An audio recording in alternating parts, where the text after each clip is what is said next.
जळगाव जामोद पंचायत समिती व शिक्षण विभागाच्या वतीने दिनांक 30 व 31 डिसेंबर रोजी तालुकास्तरीय विज्ञान प्रदर्शनीचे आयोजन करण्यात आले होते। स्थानिक दी न्यू इरा हायस्कूलमध्ये आयोजित या विज्ञान प्रदर्शनीमध्ये तालुक्यातील सर्व शाळांच्या विद्यार्थ्यांनी सहभाग घेतला होता।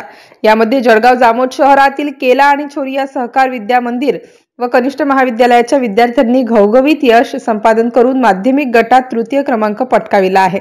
इयत्ता 8वीतील यश प्रवीण बोदडे, अभिषेक संजय पाटील या विद्यार्थ्यांनी तयार केलेल्या सायन्स मॉडेल ई-रेन या उपकरणाला माध्यमिक गटातून तृतीय क्रमांक प्राप्त झाला आहे। तसेच शिक्षकांची शैक्षणिक साधने यामध्ये प्राथमिक गटातून शाळेच्या सहाय्यक शिक्षिका सौ वैशाली केला यांनी गणितीय संकल्पना या विषयात द्वितीय, तसेच शाळेचे सहाय्यक शिक्षक नितीन अनंता बेंदरकार यांनी माध्यमिक गटातून वैज्ञानिक आकृत्यांची प्रतिकृती या विषयात प्रथम क्रमांक पटकावत त्यांची जिल्हा स्तरासाठी निवड झाल्याने संस्थेचे उपाध्यक्ष डॉक्टर किशोर केला व डॉक्टर सौ स्वाती केला यांच्यासह शाळेचे प्राचार्य विनायक उमाडे, पर्यवेक्षिका अरुणा व्यवहारे, मनीषा मासाळ आणि शिक्षक वृंदांनी अभिनंदन करून त्यांना पुढील वाटचालीस शुभेच्छा दिल्या आहेत।